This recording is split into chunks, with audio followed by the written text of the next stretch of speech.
어떤 선교지에서 일어난 일입니다. 현지 주민이 코브라에 물렸습니다. 그때 마침 그곳을 방문하던 한 선교사님이 계셨고 병에 물린 그 여인을 위해 기도해 주었는데 이 여인이 죽지 않고 살아나게 되었습니다. 맹독을 가진 코브라에 물렸다가 살아나는 경우가 거의 없기 때문에 이 여인의 생존은 그 마을 사람들에게 큰 뉴스가 되었고 여인을 위해서 기도했던 전도자가 복음을 증거하면서 이 여인의 가족들 중에 남자들만 22명이 예수님을 믿게 되는 그런 일이 일어났습니다. 그 현상을 지켜봤던 많은 마을 사람들이 이렇게 이야기했습니다. 당신의 신이 우리가 믿는 신보다 더 강하다. Your God is stronger than our God. 이렇게 이야기했다고 합니다. 우리 파송 선교사님이신 정광 선교사님도 비슷한 사건을 간증해 주신 적이 있습니다. 선교사님이 사역하는 모이 센터에 예배당에 십자가를 세우는 날 모이 지역 사람들이 숭배하는 부두교 제단이 있는 나무가 부러지는 일이 일어났습니다. 부두교를 믿으면서 우상을 숭배하는 사람들이 다른 종교가 우리가 살고 있는 지역에 들어오는 것에 대해서 못마땅히 여기고 기독교를 저주하고 또 선교사님의 사역을 방해하려는 그러한 움직임들이 있었는데 예배당 십자가가 세워지는 그 날에 그들의 제단으로 모시고 있는 나무가 부러지는 일이 일어나는 것을 통해서 하나님의 실존에 대해서 이 사람들이 생각하게 되고 그러면서 또 하나님을 믿게 되는 그러한 일들이 일어났습니다. 선교지에 가면 이처럼 교회가 많은 곳에서는 잘 일어나지 않는 일들이 자주 일어나는 것을 봅니다. 또 이 지역에서는 바꿔 이야기하면 선교지에서 자주 일어나는 일들이 왜 일어나지 않는가라는 그런 질문으로 바뀌어지게 되죠. 오늘 본문은 그런 현상과 결과들에 대한 영적인 교훈들을 가르쳐 줍니다. 우리의 성장이 멈추어 버린 이유, 우리의 교회가 하나님의 일하심의 역사들을 잘 보지 못하는 이유를 설명해 주고 있습니다. 오늘 본문의 사건은 마태복음뿐만 아니라 공관복음서에 마가복음과 누가복음에도 같이 기록되어져 있습니다. 잠시 후에 이 같은 사건을 기록한 복음서의 내용이 어떻게 다른지 저 여러분들이 일부 살펴보겠지만 우선 공통적인 내용들을 정리해서 말씀드리면 다른 지역에서 많은 사역을 하셨던 예수님께서 이제 고향에 와서 말씀 사역을 하는데 일어난 일을 기록하고 있습니다. 예수님은 안식일에 회당에 가서 말씀을 가르치셨고 그 가르침을 받았던 사람들이 반응했던 모습이 오늘 우리가 읽었던 마태복음 13장에 있는 본문입니다. 13장 54절에서 56절 말씀 다시 한번 볼까요? 자, 저기 보시면 가족의 이름들을 이야기하고 있죠. 이는 목수의 아들이 아니냐, 그 어머니는 마리아, 형제들은 누구누구, 너희들은 다 우리와 함께 있지 아니하냐, 그렇게 이야기합니다. 저들은 예수님이 어릴 때부터 같이 보아왔던 사람들입니다. 아버지의 직업이 무엇이고 또 그들의 가족이 누구인지 알았습니다. 어쩌면 아버지 요셉과 아들 예수가 만든 식탁이나 의자, 저들이 제작했던 가구나 가정의 집기들을 사용하고 있었던 사람들이 있었을지 모르겠습니다. 그런데 어느 날 갑자기 자기들이 알고 있었던 그 예수가 딴 사람이 된 듯이 회당에 서서 말씀을 가르칩니다. 누가복음에 보면 예수님이 회당에 오셔서 가르치셨던 말씀이 나오는데요. 이사야서 말씀을 인용하셨습니다. 누가복음 4장 17절로 21절 말씀 우리 같이 한번 읽겠습니다. 시작. 선지자 이사야를 벌써 어떻게 기록된 대로 찾으시니 곧 주의 성령이 내게 임하셨으니 가난한 자에게 복음을 전하게 하시려고 내게 기름을 부으시고 나를 보내사 포로된 자에게 자유를 눈먼 자에게 다시 보게 함을 전파하며 눌린 자를 자유롭게 하고 주의 은혜의 해를 전파하게 하려 하심이라 하였더라. 책을 덮어 그 맡은 자에게 주시고 앉으시니 회당에 있는 자들이 다 주목하여 보더라.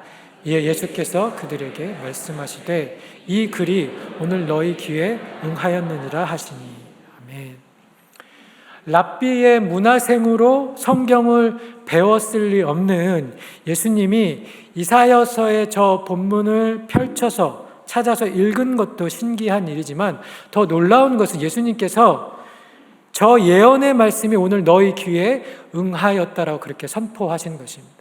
왜냐하면 우리가 읽었던 그 인용 구절이 메시아가 와서 해야 할 일을 이사야서에서 기록한 말씀이기 때문입니다. 예수님은 저 말씀을 인용하면서 내가 바로 그 메시아다. 그리고 메시아가 해야 할 그 일을 내가 지금 하고 있고 그것들이 너희 눈앞에서 이루어지고 있노라고 선포하시는 것이죠. 안타까운 것은 저들이 예수님이 보여주신 지혜와 권능에 대해서 놀라기는 했지만 예수님을 믿는 자가 많지 않았습니다.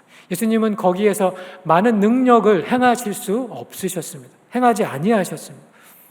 마가는 이 현상에 대해서 이렇게 표현을 했습니다. 마가복음 6장 5절에서 6절에 있는 말씀인데요. 같이 읽겠습니다. 시작. 거기서는 아무 권능도 행하실 수 없어 다만 소수의 병자에게 안수하여 기분이 없고 그들이 믿지 않음을 이상히 여기셨더라. 예수님은 하나님이시고 요한이 이야기한 것처럼 태초부터 하나님과 함께 계셨던, 말씀이 주님과 함께 계셨다. 그리고 그 말씀으로 세상을 지으셨던, 모든 것이 말씀이 있었을 때에 빛이 있으라 할 때 빛이 있었고 또 말씀대로 세상에 있는 모든 것을 존재케 하셨던 그런 하나님이십니다. 그런데 마가는 예수님께서 아무 권능도 행하실 수 없었다라고 그렇게 기록하고 있습니다. 설교를 시작하면서 선교지에서는 일어나는데 우리가 있는 곳에 하나님의 역사가 부재한 이유가 무엇인가라는 질문에 대한 첫 번째 답이 바로 이것입니다. 하나님이 원하시지 않기 때문이 아니라 그들의 반응이 하나님이 기대하는 그런 마음의 상태에 머물러 있지 않았기 때문이었습니다. 우리의 마음의 상태와 우리의 자세가 전능한 하나님이 일하실 수 없도록 그렇게 만드시는 것이죠. 오늘의 첫 번째 메시지입니다. 자, 이 괄호 안에 무엇이 들어가야 할까요? 익숙함이라는 단어입니다. 익숙함이 신앙의 함정이 되지 않게 하라. 저들이 예수님이 누구인지 너무 잘 알았습니다. 어떻게 그가 커왔는지, 누구의 아들인지, 무슨 일을 하는지, 어릴 때부터 회당에 와서 함께 예배드렸던 그 예수님을 봐왔기 때문에 예수님을 잘 알았는데 저들이 알지 못하는 한 가지 사실이 있었습니다. 그것은 예수님이 바로 하나님의 아들, 인간으로 우리에게 오셨던 하나님의 아들이라는 사실이었습니다. 그래서 자기들이 아는 예수가 지금 회당에 와서 말씀을 읽고 가르치는 일이 너무도 생소하고 이상하게 느껴졌습니다. 뿐만 아니라 저들은 다른 곳에서 예수님께서 행하신 많은 병고침의 기적과 가르침의 사역에 대해서 들었지만 그 사실로 그것들을 받아들이기보다는 의심의 눈초리와 불신의 마음으로 이곳에서 기적을 한번 행해보라고 그렇게 예수님에게 요구하기도 합니다. 누가복음에 보면 예수님께서 이런 말씀을 기록했는데요. 누가복음 4장 23절 24절 같이 읽습니다. 시작. 주께서 그들에게 이르시되 내가 반드시 의사야 너 자신을 고치라는 속담을 인용하여 내게 말하기를 우리가 들은 바 가버나움에서 행한 일을 내 고향 여기서도 행하라 하리라.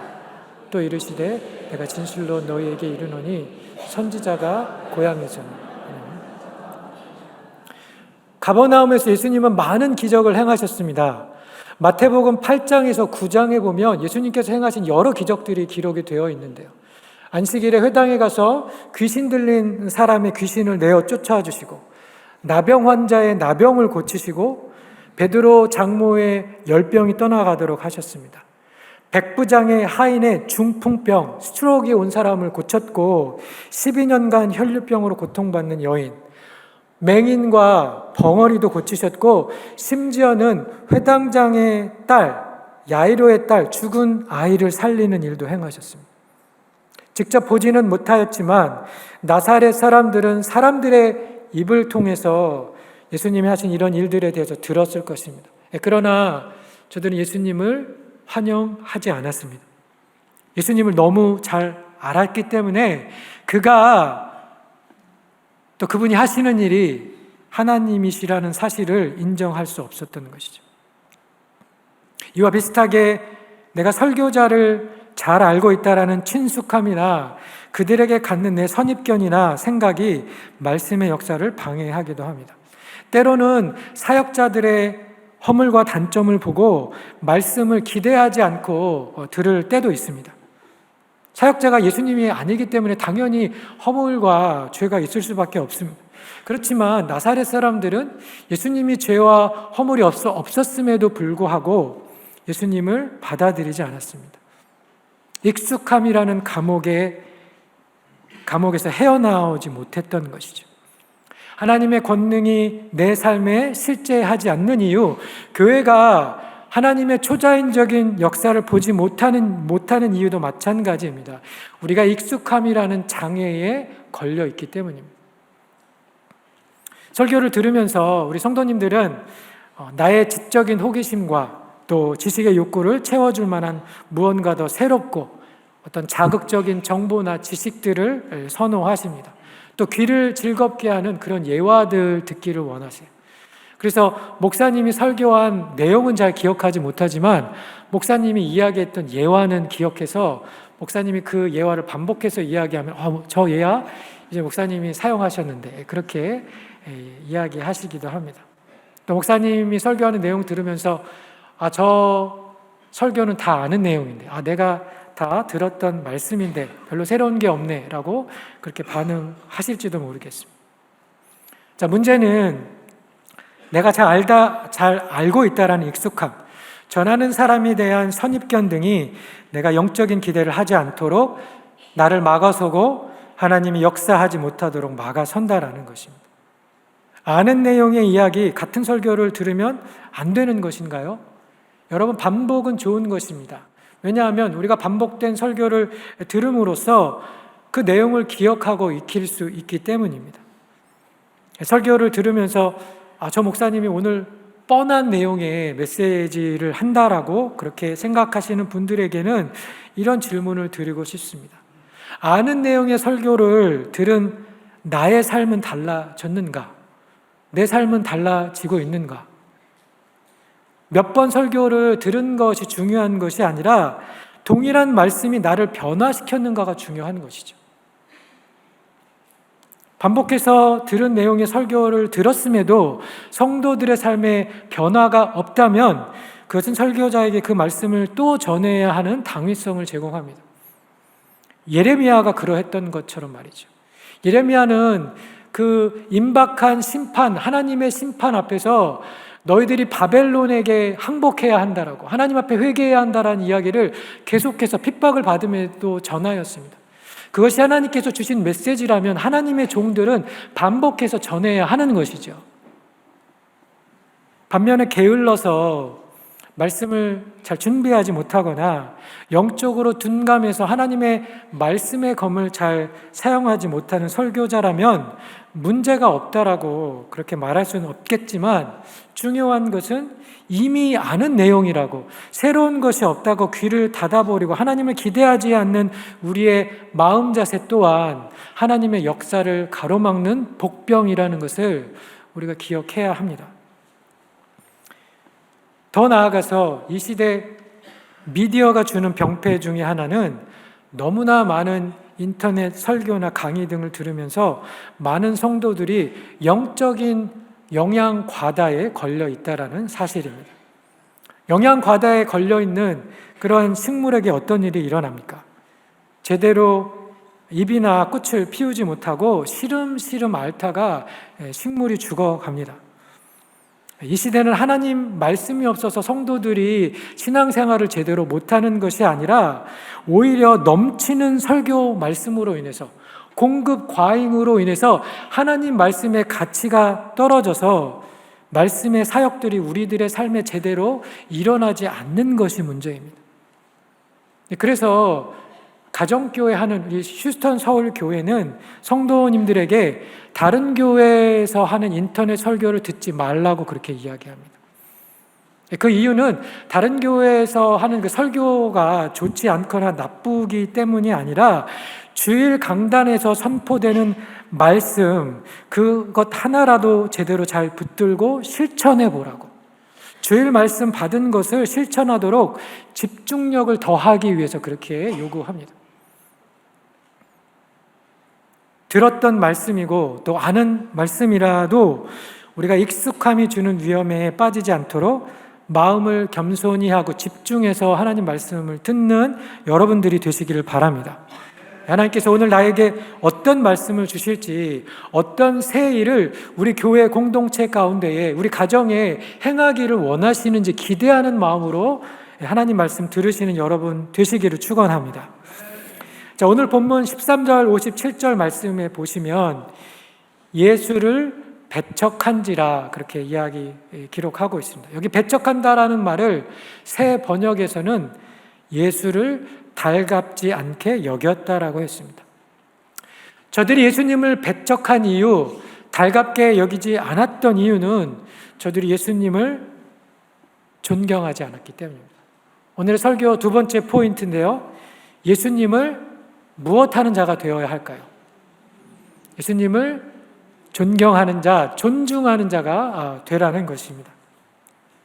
여기 존경이라고 번역된 헬라어 원어는 원래 중요시함이다라는 그런 뜻을 가지고 있습니다. 이 말은 헬라인들에게 금처럼 중요한 것, 보배로운 것입니다. 또 이 말은 그 외에도 진가를 인정하다, 중시하다, 존경하다, 우호적인 대우를 의미하기도 합니다. 나에게 중요한 것을 우리는 귀중하게 여깁니다. 차를 중요하게 생각하는 사람들은 차에 많은 시간을 들이거나 또 차를 애지중지하죠. 시간을 중요하게 생각하시는 분들은 다른 사람이 내 시간을 뺏어가거나 내 시간 사용하는 것에 대해서 굉장히 불편하게 생각을 하죠. 중요하게 여긴다는 것은 이처럼 내 에너지가 사용되는 것으로 나타납니다. 자, 그런데 나사렛 사람들은, 예수님의 고향 사람들은 예수님을 보배롭게 여기지 않았습니다. 그분에게 존경과 또 중시함과 우호적인 그런 대우를 보여드리지 않았어요. 마음으로 예수님을 무시하였기 때문입니다. 그래서 오늘 마태복음 본문에는 존경의 반대어인 아티모스라는 그런 헬라어가 사용되었는데, 이것은 흔하다, 또 평범하다, 천하게 취급하다라는 그런 뜻을 가지고 있습니다. 경제학에서 공급이 과잉되면 상품이 흔해져서 가치가 떨어지고 가격이 떨어지듯이 영적인 세계에서도 예수님의 값어치를 인정하지 않을 때, 그분을 존중하지 않을 때 하나님의 역사가 우리에게 희소하게 되는 것이죠. 교회가 많은 이곳에 우리의 신앙생활에 하나님의 역사가 많이 부재한 이유입니다. 예수님이 존중받고 계시지 못하기 때문입니다. 예수님이 달라지고 없어진 것이 아닌데, 하나님이 선교지에 있는 사람들이나 우리를 차별하시는 것이 아닌데, 내가 그분을 어떻게 생각하는가, 그리고 내가 그분과 그분의 말씀에 어떠한 가치를 두느냐에 따라서 때로는 하나님께서 일하실 수 없는, 전능하신 하나님도 일하실 수 없는 그런 경우가 우리 삶에 발생하는 것입니다. 이처럼 존중은 마음의 문제입니다. 선지자 이사야를 통해서 하나님은 이스라엘 백성들의 마음의 상태를 지적하셨습니다. 이사야서 29장 13절에 있는 말씀인데요. 같이 읽겠습니다. 시작. 주께서 이르시되 입으로는 나를 가까이하며 입술로는 나를 공경하나 그들의 마음은 내게서 멀리 떠났느니 그들이 나를 경외하는 사람의 계명으로 가르침을 받았을 뿐이라.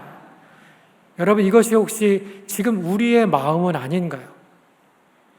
이스라엘 사람들이 사람의 계명으로 선지자들의 말을 받았던 것처럼 나사렛에 있었던 고향 사람들도 또한 예수님을 하나님의 아들로 존중하지 않았습니다. 예수님의 말씀을 자기의 권위 아래 두었어요. 예수님은 그분이 인용하셨던 이사야서 말씀처럼 모든 갇힌 자와 눌린 자를 자유케 하며 성령의 임하심이 함께 있었던 그런 분이셨습니다. 그런 예수님이 치료를 안 한 것이 아니라 하나님께서 또 예수님께서 치료를 원치 않으셨던 것이 아니라 그들이 예수님을 존중하지 않았기 때문에, 저들이 예수님을 금처럼 중요시 여기지 않았기 때문에, 예수님의 진가를 인정하지 않았기 때문에 예수님은 권능을 행하실 수 없었습니다. 누가복음 5장에는 가버나움에서 중풍병자를 예수님에게 데려왔던 네 친구 이야기가 기록되어져 있습니다.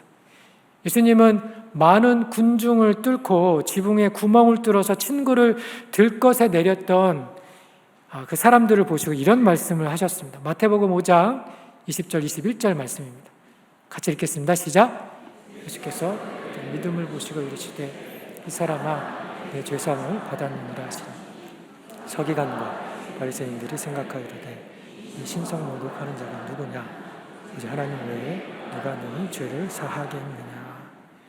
그 자리에 중풍병자가 병나음을 입은 것을 보고 놀라는 사람들은 많이 있었지만 고침받은 사람은 서기관이나 바리새인들 중에는 하나도 없었습니다. 생각만으로도 저들은 예수님을 경멸하였기 때문에 보상을 하나도 받지 못했던 것이죠. 누가복음 6장에 보면 저들이 단순히 신성모독이라고 예수님을 비난한 것뿐만 아니라 마음속에서 어떠한 생각을 하고 있었는지 누가가 기록하였습니다. 누가복음 6장 7절에 있는 말씀입니다. 같이 읽겠습니다.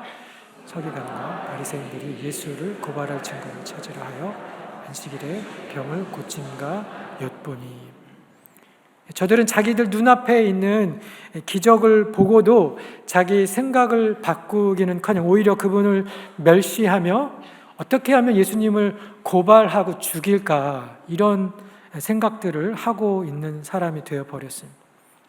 하나님을 존중하는 것과 존중하지 않는 것은 우리 삶에 이렇게 다른 극명한 결과를 가져옵니다.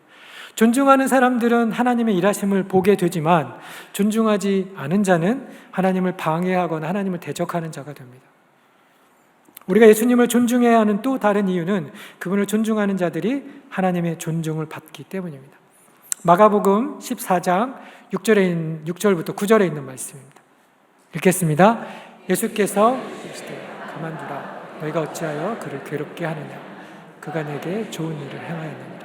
가난한 자들은 항상 너희와 함께 있으니 아무 때라도 원하는 대로 도울 수 있거니와 나는 너희와 항상 함께 있지 아니하니라.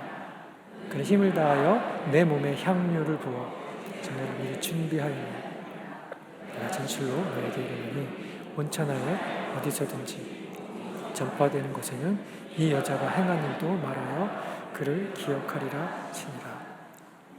예수님을 존중했던 이 여인이 무엇을 받았습니까? 복음이 언급되는 곳마다 어디서든지 그녀의 아름다운 헌신과 희생이 증거되고 그녀가 존중했던 태도가 칭송을 받게 되리라는 그런 축복의 말씀 예수님 하셨습니다.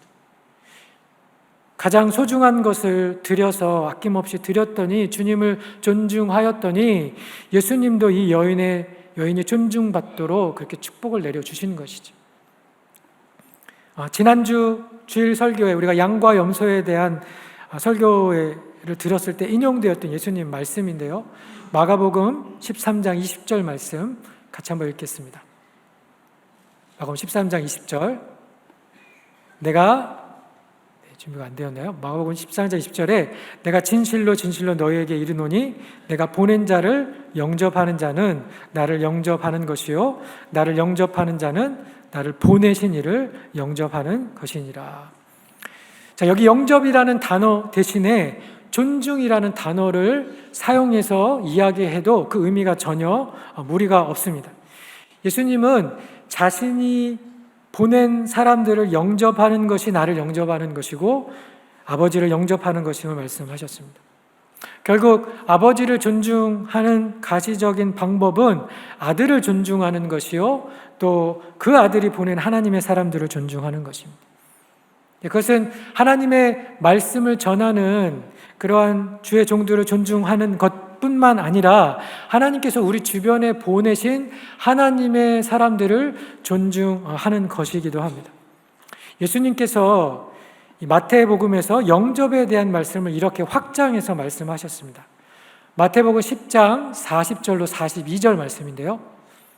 같이 읽겠습니다. 시작. 선지자의 상을 받을 것이요 의인의 이름으로 의인을 영접하는 자는 의인의 상을 받을 것이요 또 누구든지 제자의 이름으로 이 작은 자 중 하나에게 냉수 한 그릇이더라도 주는 자는 내가 진실로 너에게 이르노니 그 사람 결탄코 산을 잃지 아니하리라. 아멘. 제자의 이름으로 작은 자, 그 한 사람에게 냉수 한 그릇이라도 대접하는 자가 상을 잃지 않겠다. 예수님이 말씀하시는 저 작은 자가 누구입니까? 작은 자는 사람들이 무시하는 사람들, 어린 아이들, 혹은 가난한 사람들, 홈레스, 또 고용인들, 외국인들, 사회적인 약자들을 대하는 나의 태도가 결국 하나님을 대하는 태도로 주님이 평가하시리라는 사실들을 우리가 기억해야 합니다. 신앙은 결국 보이지 않는 하나님을 대하는 태도로 끝나지 않고 사람들을 보이는, 내 눈앞에 보이는 사람들을 대하는 태도와 뗄 수 없는 것임을 성경이 우리에게 가르쳐 주는 것이죠. 구약 사무엘서에 나오는 한나가 아이가 없어서 주님 앞에 나아가서 서러운 마음으로 기도할 때에 제사장 엘리는 한나가 술에 취한 줄 알고 그녀에게 언제까지 취하여 있겠느냐라고 이렇게 책망의 이야기를 합니다. 그때 한나가 자기는 술 취한 것이 아니라 내 마음에 원통함과 격분됨이 많아서 그렇다라고 대답을 하고 한나의 자초지종을 들었던 엘리가 한나에게 이런 답을 주었습니다. 사무엘상 1장 17절로 18절에 있는 말씀인데요. 같이 읽습니다. 평안히 가라. 이스라엘의 하나님이 내가 기도하여 구한 것을 허락하시기를 원하노라 하니 이르되 당신의 여종이 당신께 은혜 입기를 원하나이다 하고 가서 먹고 얼굴에 다시는 근심 빛이 없더라. 아멘. 사무엘상에 등장하는 엘리는 몸이 비대하고 또 나이가 많고 늙어서 눈이 어두웠습니다.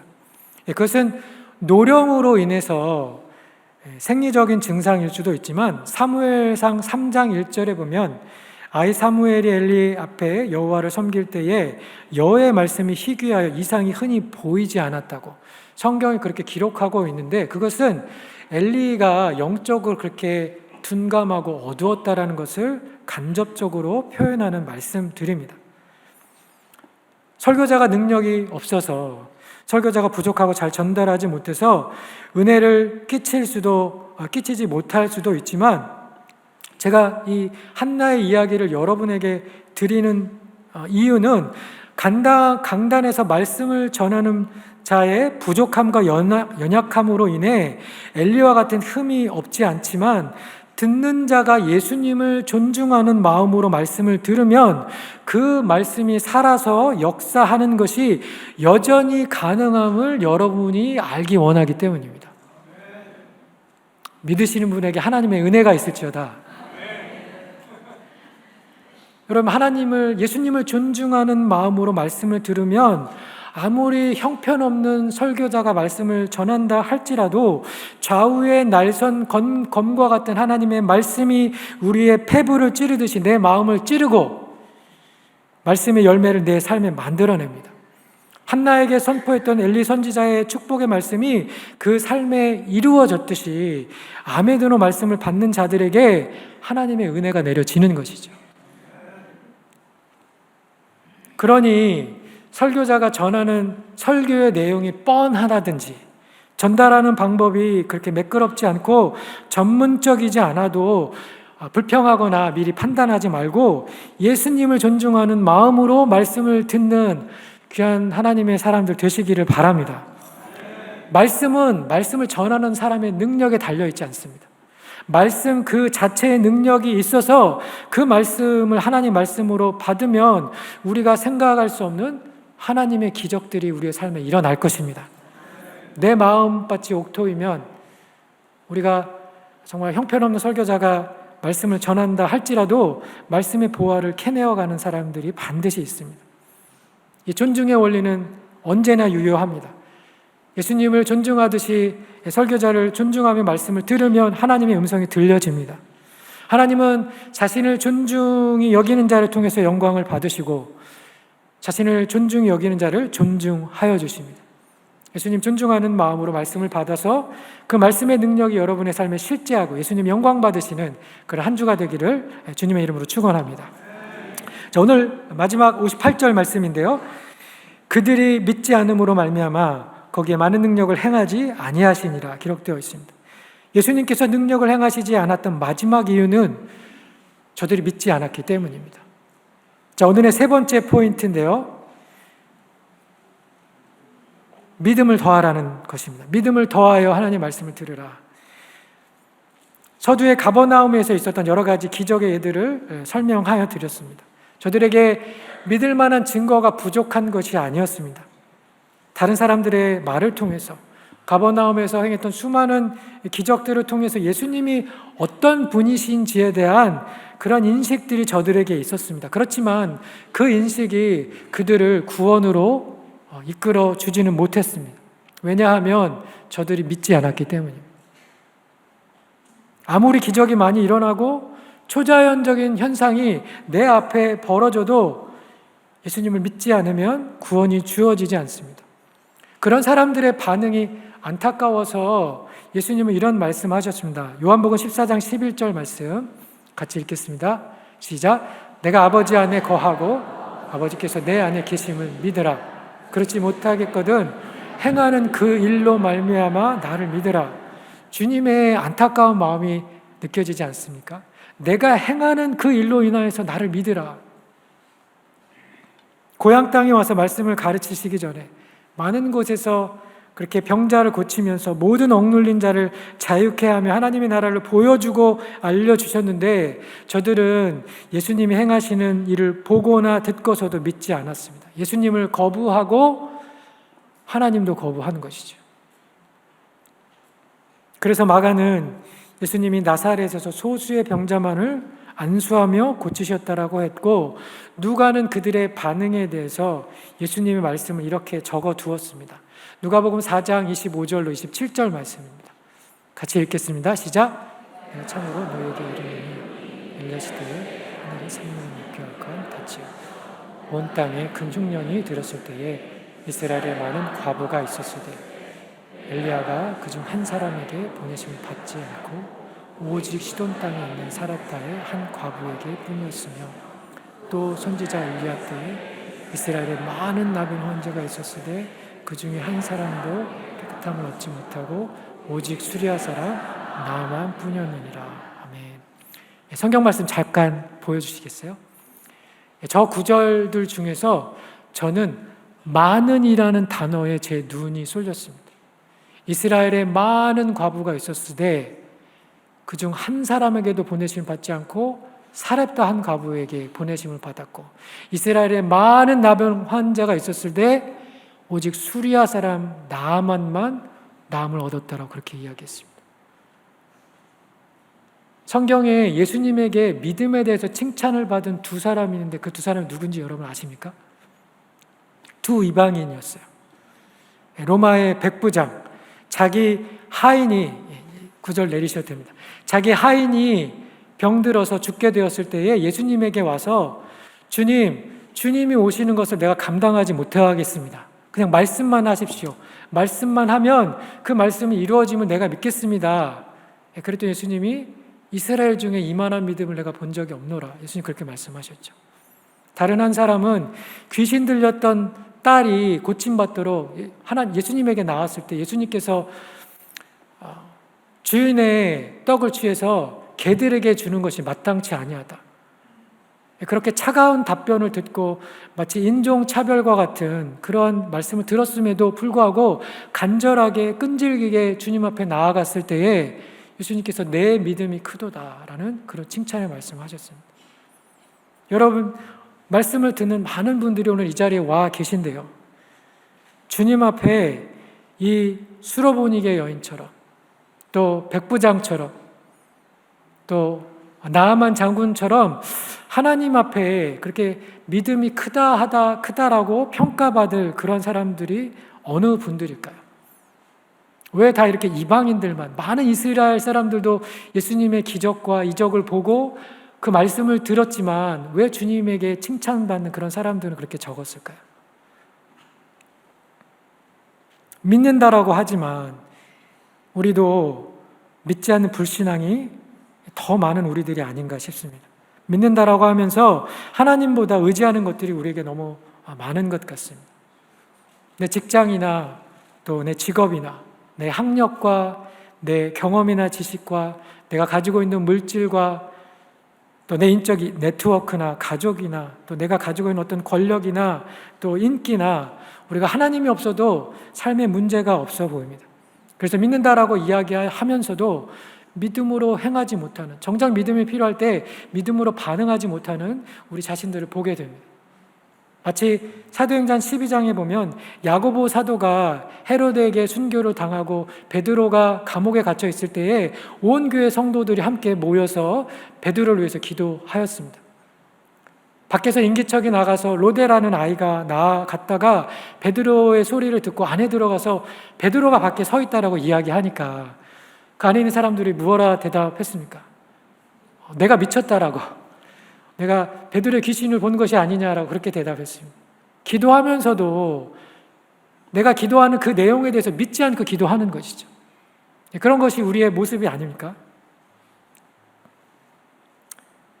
손원배 목사님이 지식의 저주라는 책을 쓰셨는데요. 그 책에 이런 이야기를 쓰셨습니다. 신학자들보다 믿음 좋은 사람들이 목회자들이고 목회자들보다 더 신앙 좋은 분들이 평신도들이다. 정말 그런 것 같습니다. 하나님에 대해서 많이 안다고, 신학적인 지식이 있다고 그 사람들이 다 믿음 앞에 나아가는 것은 아니더라고요.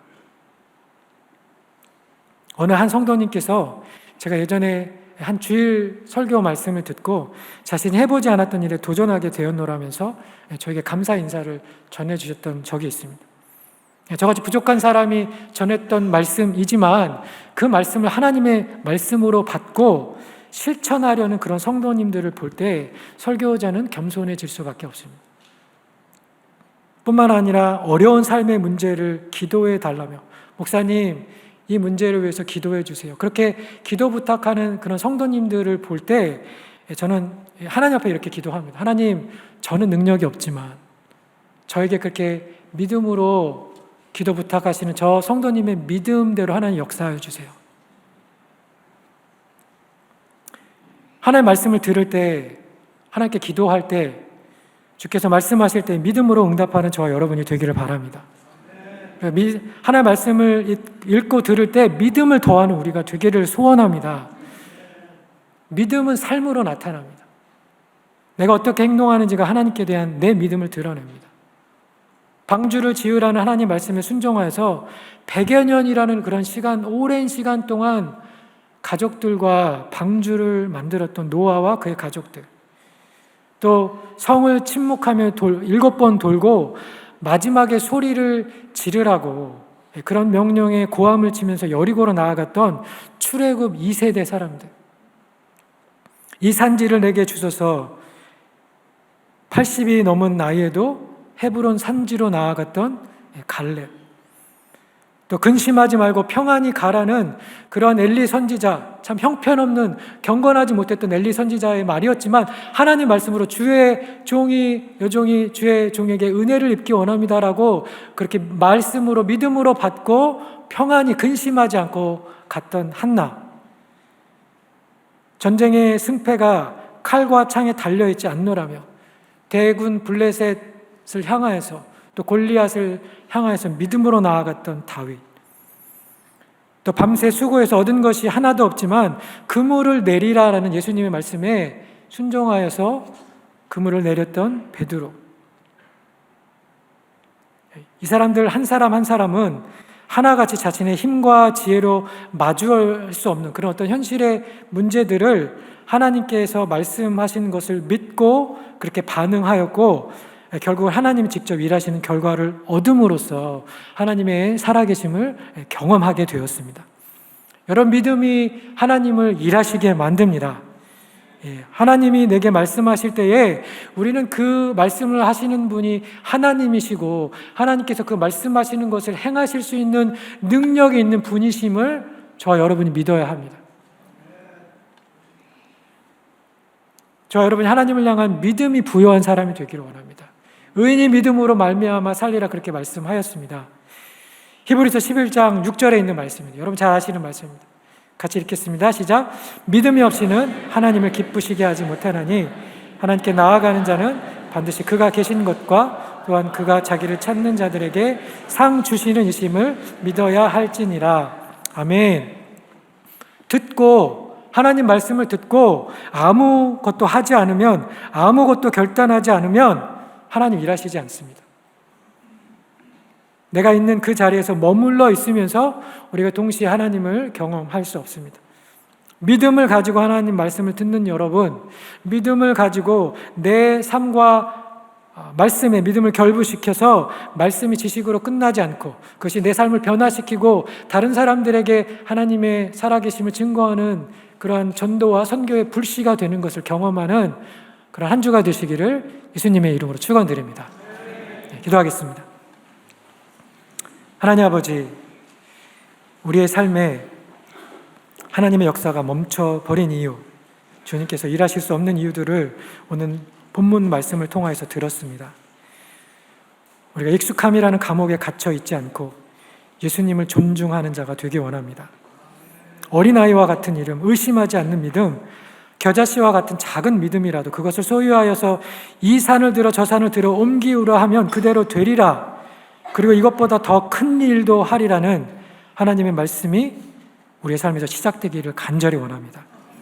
그래서 과거나 오늘이나 내일도 동일하신 하나님, 아브라함의 하나님, 이삭의 하나님, 야곱의 하나님만이 그들만의 하나님이 아니라 나의 하나님도 되심을 경험하는 우리들이 되기를, 또 오늘 들은 말씀을 믿음으로 받고 실천하는 믿음의 사람들이 되기를 간절히 소원하며 예수님의 이름으로 기도합니다. 아멘.